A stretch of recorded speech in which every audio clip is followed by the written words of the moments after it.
Greetings. Today I'm going to continue with part 2 of the regional symposium that recently took place in Trinidad and Tobago. I am focusing on the word programs. Throughout the symposium, the word program was thrown around quite a bit. There were talks about devising more programs and to reconstruct existing programs in order to fight the growing violence in the Caribbean. So today I'm going to continue with part 2. And for part 2, the videos that I am going to share with you is Honorable Keith Rowley of Trinidad and Tobago, Honorable Philip Davis of the Bahamas, and Honorable Philip J. Pierre of St Lucia. I also have some additional videos that I want to share with you. Actually, one additional video that I'm going to share with you of some of these programs that were mentioned. With that, let us get into these videos. So over the next 2 days, Caribbean people, helped by inputs from cross-sections of the Caribbean citizens, will attempt to address the full scale of the problems of crime and violence in the context of a public health issue. Hopefully, there will be elements of operational consensus after the planned examination and exchanges, which will form a plan of action that will give the Caribbean people their much-needed assurance that something beyond talk will be done, using the same planned, programmed, and strategic methods that were adopted to confront the deadly challenge of COVID-19. So that was the Prime Minister of Trinidad and Tobago talking about programs. It's short and to the point, but this is what I take from what he have to say, and this is what I believe is important for us to also pay attention to.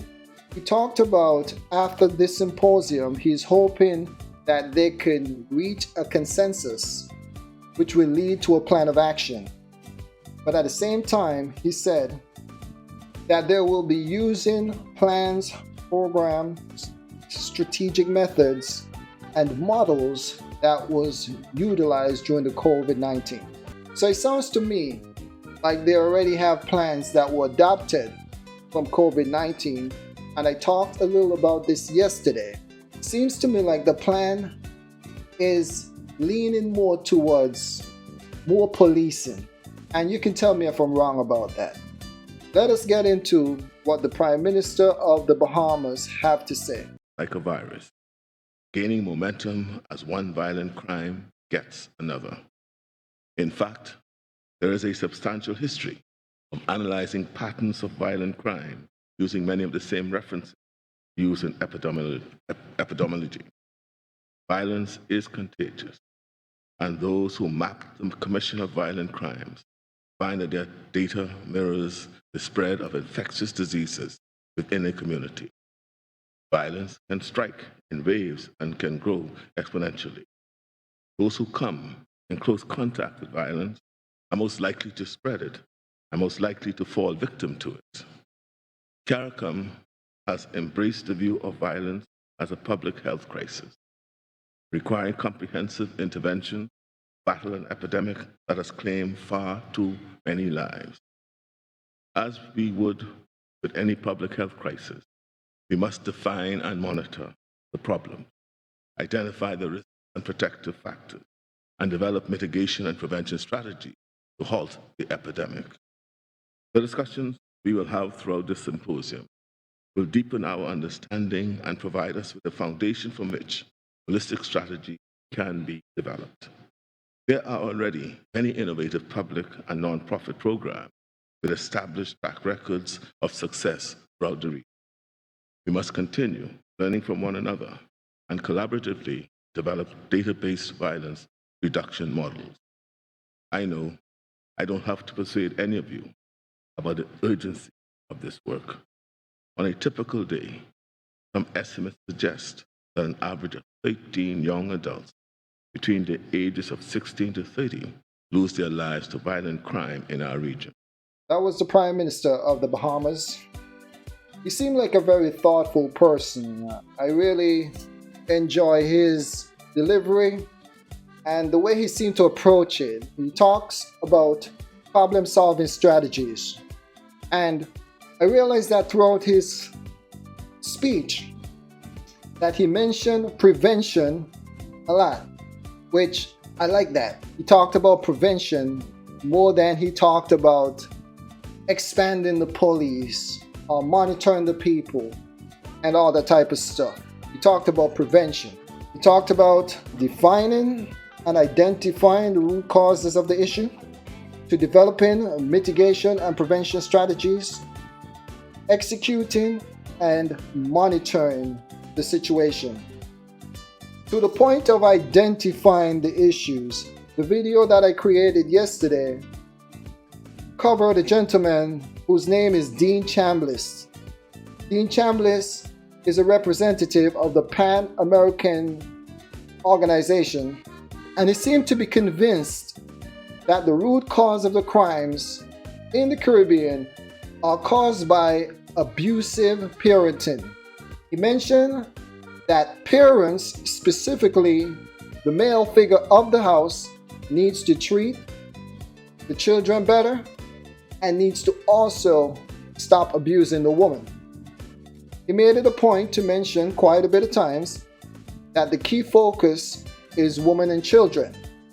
And I kind of pushed back on that because it aligned too much with what you hear in the so-called developed countries where there is a lot of gender war, and we don't want that in the Caribbean. Let's now move on to the Prime Minister of St Lucia, Honorable Philip J. Pierre. We must admit that this conference is timely, and I'm pleased that the community has embraced this approach. I commend Prime Minister Rowley for reviving this initiative. In 2009, the Ambassador of St. Kitts and Nevis to Washington and the OAS, Ambassador C. Williams, whom I note is represented at one of our panels, delivered a comprehensive presentation to a caucus of CARICOM Ministers of Health entitled Violence Prevention, a CARICOM Public Health Imperative. He addressed the public health considerations of youth violence and the need to adopt an integrated multisectoral approach to this challenge with leadership from the health sector. Further, a 2017 IADB study on the... Okay, I'm going to stop him a few times because his part was a bit longer. He talked about in 2019 when two ambassadors went to Washington and urged CARICOM ministers of health as well as leaders from the health center to adopt an integrated municipal approach. So he's talking about more policing and an integrated policing as that. And I want to emphasize that because this ties into the COVID-19 approach where there was a lot of control that was done. No disrespect to none of the prime ministers. I have great respect for all of them, even though I do not agree with all of their approach. I believe that treating the situation the same as they did for COVID-19 need to be reanalyzed. I believe that they need to devise more courses of action and probably present them to the people or whoever needs to know about these courses of action, because so far I am seeing one course of action, which is to create more programs. Tell me if I'm wrong. Crime and violence situation in the region also recommended that approach. The IADB report team stated the CARICOM doesn't have a crime problem, it has a violence problem. While the study stated that gangs are greatly responsible for crime and violence in the Caribbean, it went on to say that violence is believed to begin in the home. The authors of the report were surprised by the magnitude of violence in the region and pointed out that this helped perpetuate the problem.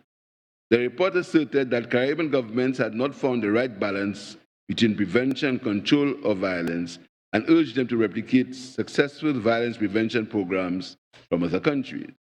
On March 26, 2023, we passed legislation to extend police powers by the Suppression of Escalated Crime Police Powers Act. Of course, we urge the police to observe the human rights of citizens and follow only legal methods.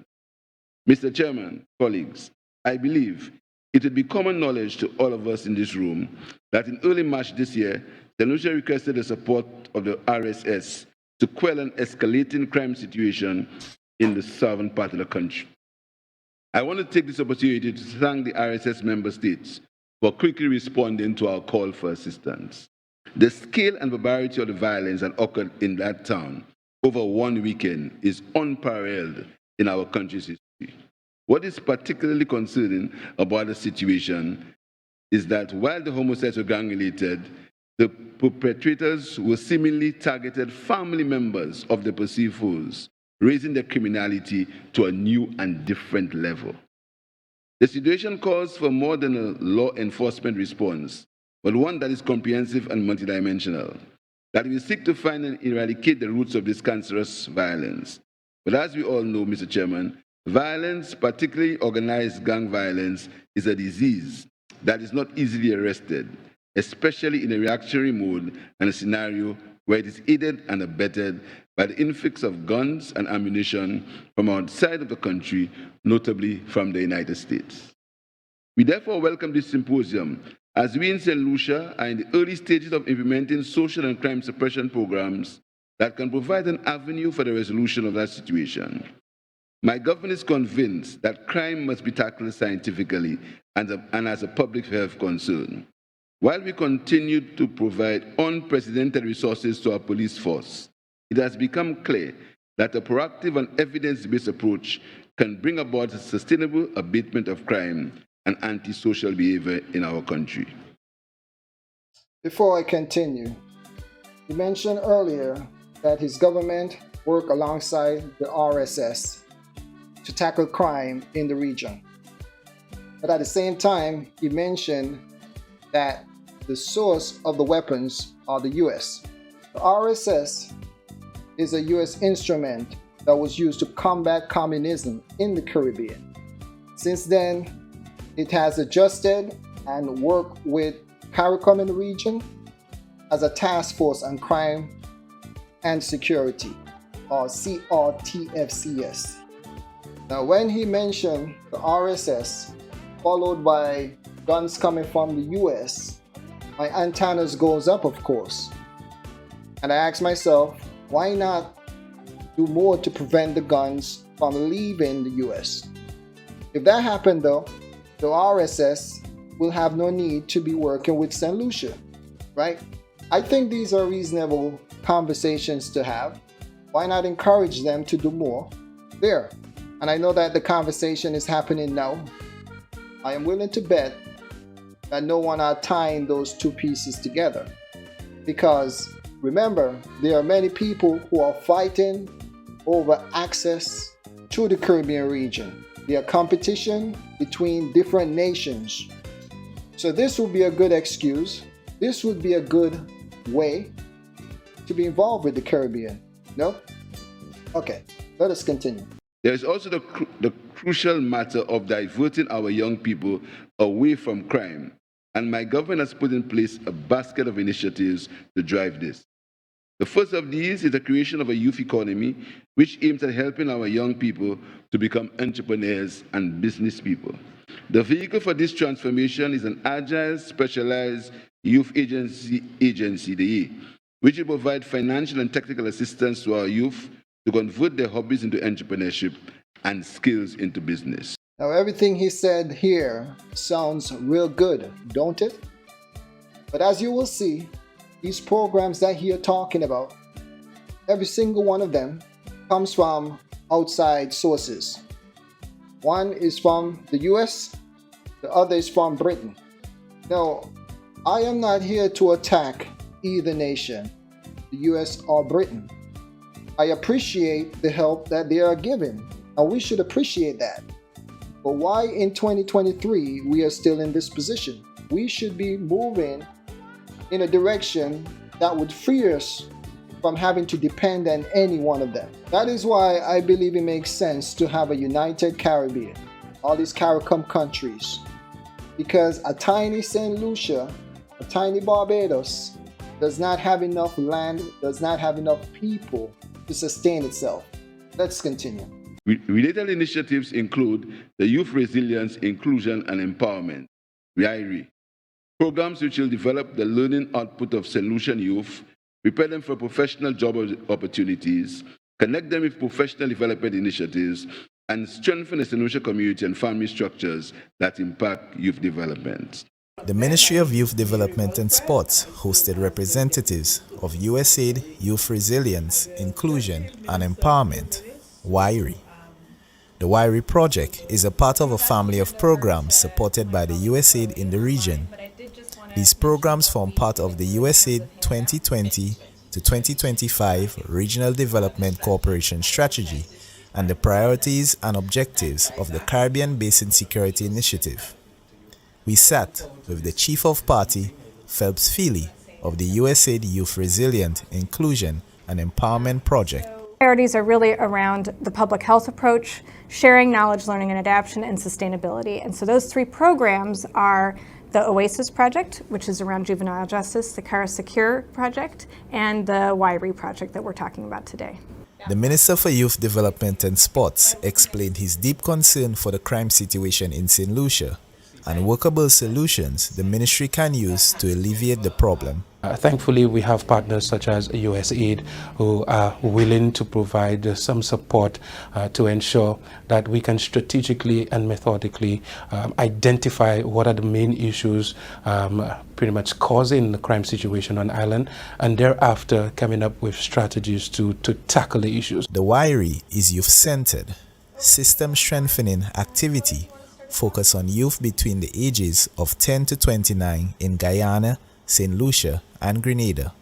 Marvin St. Louis, reporting from the Ministry of Youth Development and Sports. So we need someone to come from outside to tell us what the problem is in our home. These same people cannot figure out the problems that are happening in their home. There are so many issues that are happening in the developed countries. Citizens are upset. They have ridiculous crime rates, but here we are begging these people to help us, as if we don't have enough common knowledge or common sense to come together and talk about this. Again, if we stop pushing the ancestors out of the way because they already gave us a blueprint, if we adopt what they told us, then we would not have to deal with the issues that you are dealing with today. We talk about mental states of the youths, but then the youths see their leaders, their fathers, their grandparents, their uncles, their aunties, their mothers, everyone that they looked up to, everyone who was supposed to be these hopeful leaders, having to beg others for an answer. Do we stop and pause and think about how that affects their mental? We have what it takes. We are fully capable of it. We have very intelligent people throughout the Caribbean. And that is why, again, I call on the diaspora to get involved. I am not attacking the Prime Minister. I am not attacking any of them, because they have a lot to carry and they can't do it by themselves. And if people are going to move away to the US or to the Britain and simply ignore the country and then come back to visit and floss on the local people, show pictures, and on social media they can see that you're living the good life, then they are going to put pressure on their leadership to make a change by any means, even if it means selling out the country. Let's continue. The JEPSID project, Generation of Employment and Private Sector Development Program, is a PPP funded by the European Union to address youth unemployment by providing technical vocational education. Thank you, Mr. Emmanuel, for your remarks.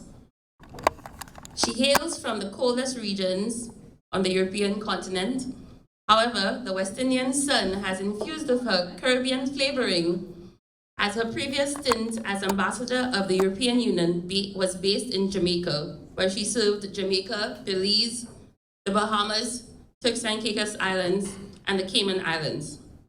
She is heralded as a peace ambassador and a conflict resolution expert. These achievements come as no surprise and is complementary to her gentle demeanor. Her names feel like a tongue twister, even to the most accomplished Creole speaker. Ladies and gentlemen, I welcome Ambassador Gosha Wasileska, Head of Delegation to Barbados, the Eastern Caribbean States, the OECS CARIFORUM, to offer brief remarks. It is an incredible honor to be here, and although all protocol observed, I do have to acknowledge Honorable Prime Minister, Honorable Leader of the Opposition, and all the other members of government, ladies and gentlemen, my team, colleagues from the NAO, forgive me if the order is not right. It is really an honor to be here. I think the ambassador always, first of all, do not ask a diplomat to speak briefly, but it is wonderful to hear how happy St Lucia is about all the different aspects of cooperation with the European Union that we. Before I continue with this lady, pay close attention to what she's talking about. She talks a lot about the benefits that St. Lucia received from working with the European Union, or the organization who she's with. Keep in mind that this lady is a diplomat. She's going to say some things that I find to be very interesting, and I believe that the civilian population should try to get answers and not let things happen without them not knowing. Can benefit or celebrate today. I wish I could claim most of it, but I cannot. And I am excited and honored that we continue in the good spirit the programs that we clearly see are good for the benefit of the people of St. Lucia. So what we're celebrating today, the launch of the TVET program, the conversations on this started a long time ago, but today and tomorrow we will be able to launch a program that will be able to deliver vocational training to a lot of young people who can fill in the gap that is needed by the industry in different aspects of your economic needs, and I hope that together with your guidance we can fill in this gap as well as is needed and to the benefit of the people. So I thank my predecessors and I thank all the interlocutors on the St. Lucia side, NAO office in particular, because you're the continuity of the conversations that have happened over different turns of people on both sides, because we're able to deliver the results. Now, if I come here at the end of, in 2 years' time, at the end of my term, and we can equally celebrate the results and the added value of the training. We can say that so many young people have benefited from this program and are working in industry and helping in job creation and helping the industry to prosper to the best of the country's economy, then we can consider it a success. Today, we're happy that it's being launched. Floris, you're not allowed to take that picture. My colleague here from EIB, as I said this morning, and I want to say that, sorry, this week is not just about this program, which we're very happy to launch, and I thank you to the government of St. Lucia for hosting this wonderful celebration. I am told there'll be dancing and singing and other things, which wonderful. But this morning we also had a fantastic high-level dialogue, political dialogue as we would call it under the Cotonou Agreement, which brought many top-level representatives of the government of St Lucia and a big team on my side, including a European Investment Bank, to talk about where we are in our cooperation, what St Lucia is benefiting from everything that the partnership offers, what St Lucia could still access from the ongoing programs, and how the future cooperation and the future partnership would look like. We agreed to have different views on certain issues and always to have comfortable conversations about that, and maybe see how we can sometimes have closer views on this. Okay, before I get too far ahead of myself, she talked about having a high-level dialogue with the government of St. Lucia, and she had a team with her. She had the European Investment Bank, and they talked about a few things. They talked about how much St. Lucia benefits from working with them. They talked about what the future cooperation would look like. She mentioned having some differences of views. And I would like to know what those differences is, because I am pretty sure that this money that St. Lucia is getting, this program that they are getting, is not for free. So we are talking about all the benefits that St. Lucia is receiving. What benefits are you receiving? Why are we not talking about that? Why is no one talking about it? She talked about maybe one day they can get closer in views, but she has a bank with her. My question is, who do you think is going to fold? Honorable Pierre is not going to be there forever, but like I mentioned yesterday, these governments have 20, 30, 40, 100-year plan. So even though she talked about possibly giving up her position 2 years from now, and she talked about coming back to St. Lucia and celebrating the victories, she's going to continue working to meet the interests of the country that she is loyal to, and she should. So again, I am not knocking them for helping, but I'm saying that it's about time that we stop sucking on their bosom, and we need to be working on getting to a place where we don't have to do that. But it seems to me that everything that is being done is done to keep us there. You're going to get pushed out of your country. Why would we want to set our youths up like that? Sure, it looks good now that they're getting some jobs and so forth, but we don't need them to get jobs. We need them to control banks, to own hotels, to own the country. That is why people respect the Chinese and people respect the Middle Easterners, because they control their territory, much of them. Far apart geographically, but we're very close in terms of values and principles that we stand for. And let me thank you for this week. Thank you, the government of St. Lucia, and I do hope that over the next 2 years we can see a lot of value added from our partnership, and have a wonderful evening. Thank you, Ambassador, and thank you again to the European Union for the support of the 11th EDF. I have first-hand knowledge how people-centric projects mean to the Prime Minister. Every day, he challenges his staff to focus on the lives of St. Lucians to make it better than how we found it. Poems such as If by English poet Rudyard Kipling and The Desiderata by American Max Ehrmann are embodiments of his leadership style. The simple mantra, people first, speaks to a man on a mission to improve the lot of one and all. He is comfortable among kings and with the common man. He has inspired many a meme in this era of social media. His social dexterity and political wit allow him, without surrender, be on good terms with all persons. Ladies and gentlemen, join me in welcoming Honorable Philip J. Pierre, Prime Minister and Minister for Finance, Economic Development and the Youth Economy.